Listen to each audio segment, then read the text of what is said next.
గురుగారు, అమావాస్య రోజున కొందరు ఉపవాస వ్రతం కూడా చేపడుతూ ఉంటారు కదా! ఏంటి ఈ వ్రతం యొక్క ప్రత్యేకత?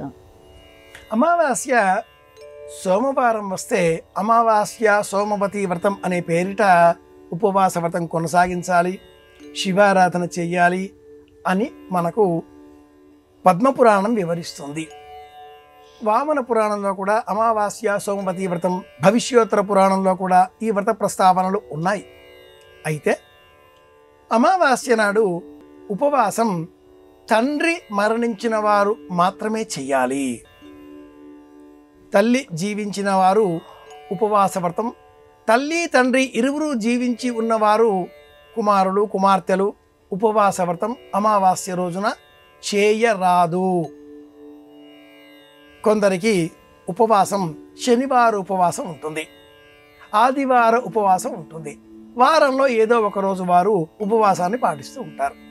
ఆ రోజు ఆదివారం అయితే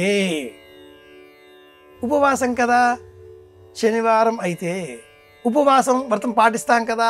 ఇలా వారు వారి వారి వ్యక్తిగత వ్యవహారాలకు సంబంధించిన ఉపవాస వ్రత నియమాలను పాటించే విధంగా మాట్లాడుతూ ఉంటారు. ఆ రోజున ఆదివారం వస్తే మీరు ఉపవాస వ్రతం చేయకూడదు. శనివార వ్రతం, శుక్రవార వ్రతం, గురువార వ్రతం, ఇలా వారాలకు సంబంధించిన ఉపవాస వ్రతాలు ఆధునికమైనవి, ప్రాచీనమైనవి కావు. ప్రాచీనమైనది అమావాస్య ఉపవాస వ్రతం, ఏకాదశి ఉపవాస వ్రతం. ఇవి రెండే ప్రాచీనమైనవి. అలాగే ఏదైనా వ్రతం చేస్తే ఆ వ్రతానికి సంబంధించి పూర్వపు రోజు, ముందు రోజు, లేక వ్రతం ఆచరించిన రోజు, జయంతి వ్రతం, ఇలాంటివి ఉపవాసానికి సంబంధించినవి, అవి ప్రాచీనమైనవి. గురు శుక్ర శని ఆదివారాల ఉపవాస వ్రతాలు మీరు స్వీకరించినవి.